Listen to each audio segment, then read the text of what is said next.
Wow. This is my first live workshop. I love you, Esther, and Abraham. We look so much alike. Jerry used to say, "You should wear a sign." And then he realized there was enough difference between Esther and Abraham, the sign was not really necessary. So I think I discovered you maybe 3-4 years ago. And it's had such a profound impact on my life, on my business, just in terms of ease and I say like an effortlessness. So a number of questions, but one of them that I'm grappling with right now, like in my life, and since I've discovered you, I've really been in a way where, like in my business, I just attract it. And so people say to me, well, but what's your plan? Because I do well, and so they say, well, what's your marketing plan, or how do you do it? And I'm somewhat embarrassed to say, well, I don't have a plan. Embarrassed because? Because I should. Because you're not, because you need more justification for your success to satisfy those who need to justify success? Yeah, and it's a little bit like I come from the corporate world, and so, and what I do is... We're from heaven. But so I come from the corporate world, and I'm an executive coach, so I'm coaching executives, and I know, you should have kind of plans and strategies and all of that. So if you ask me about my business, it's I don't. And how I build my business is, well, I attract it. And so for a while this was like this is odd, right? But it's odd, yet it works. And so what I decided is I need a practice, some kind of practice. And ultimately what I did is I began an attraction journal where I would record every time I'd get an email, or the phone would ring, or someone would refer somebody, introduce me to somebody that would relate to business, so that I could notice and appreciate every one of those things. The key to the success of that process that you've discovered is in the appreciation. It's because in the appreciation, you're acknowledging the vibrational resonance, the vibrational integrity of what you're doing. So that's a key part. In other words, just keeping the journal in a sort of attitude of justification would actually backfire. Got it. But yeah. as you are noting and in your noticing and in your recording and in your appreciating, appreciation is the most important part, you are actually practicing the vibration of success. So when someone says to you, well, what's your strategy? You say, well, success comes to all of us. I'm just good at noticing it. And when I see it, even if it is a small version of a bigger picture that I'm wanting, I notice it and I practice the feeling of appreciation within it. And then I'm noticing, you could say, that law of attraction, if they're ready for those words. If not, you could use the word momentum. That there is a momentum that responds to whatever I'm feeling. So if I'm focusing with appreciation on something that feels good to me, it always becomes more. You could say, if they want a label of who you are, what do you do? What is your strategy? What is your plan? You could say, I'm intuitive. My strategy is to not get in my own way. My strategy is to sniff out or feel my way to the path of least resistance. Because before, when I was justifying my life, when I was more determined and efforting, I got tired because I realized I was bucking my own current.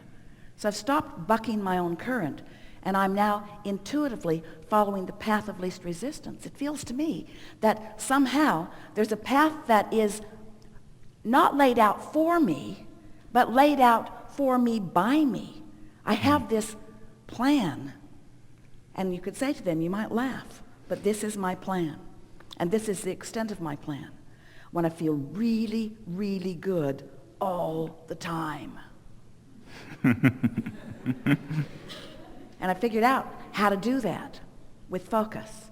And so that's my strategy. Now, some aren't ready for it, but those who are ready for it will discover a resonance, the same resonance that you're discovering.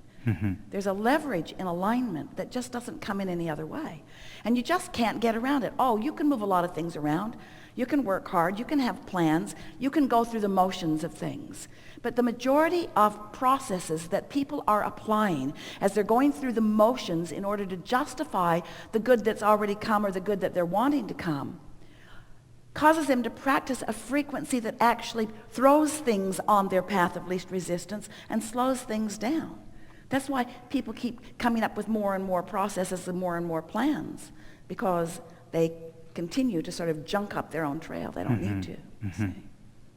And so that, as I'm thinking, as I work to bring some of this to my clients and to my business, and you've given me a few words there on, I'm very careful about speaking in a way that they can hear it. So that... And yet, you're not wanting to honor their flawed belief systems that are holding them back. Great. That's the tricky part about approaching people who maybe aren't ready for the intuitive part of this. But as you begin speaking, as you continue to speak more and more in terms of what you know to be, use words like gut feelings, intuition, right place, right time, things lining up, unseen forces, trends in the marketplace,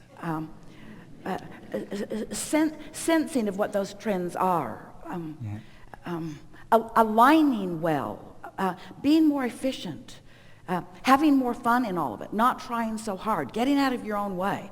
All of them understand all of that. Use sports metaphors. It's like having trained your physical body into capability along with everybody else that's playing this game in a similar way, but having the edge because you are intuitively knowing where that guy's going to be. You already know how tall he is. Those stats are available to everyone. You know how tall he is. You know how often he makes that shot. You know how often he assists. You know how often he plays the game well. You know how many wins and how many losses. You know a lot about that guy. But right here, right now is the only thing you want to know. And what you want to know right here, right now is where is he going to be in relationship to where you're going to be? What's his relationship going to be in relationship to what you want? This is in the moment timing that you're teaching them. You can't teach someone how to be in the right place at the right time in a dynamic, moving basketball game or in a dynamic, moving economic market.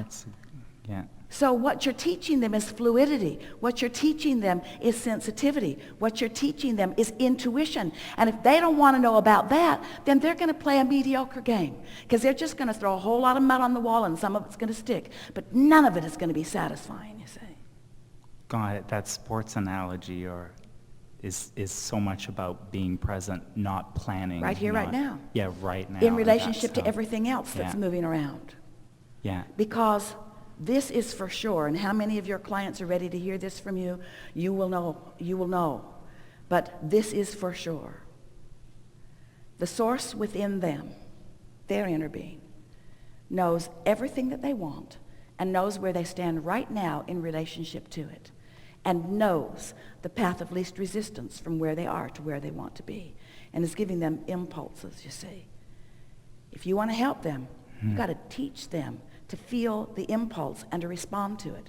And until they start feeling one and following it and seeing where it leads, they're not going to know if the impulse is coming from connection or if it's coming from fear, if it's coming from desire or if it's coming from belief, if it's coming from something wanted or if it's coming from an awareness of wanting to guard against something unwanted. You have to play this game with the knowledge that you can provide for them before you can be the intuitive, in the right place, at the right time, having a good time, being that you were all born to be, you see. Yeah. Hmm. Isn't it fun? It is. Isn't it fun and when you think about it, would you like it to be any other way? Really, you say you would, but you don't. Well, sometimes you feel like you want to say, all right, everybody just stand still and let me get a bead on where you are. Just stand still, let me think about it. Like the sports announcers, they freeze the frame and then they draw on the picture. And Esther thinks, anybody could do that. Turn it back on and figure it out, smart guy.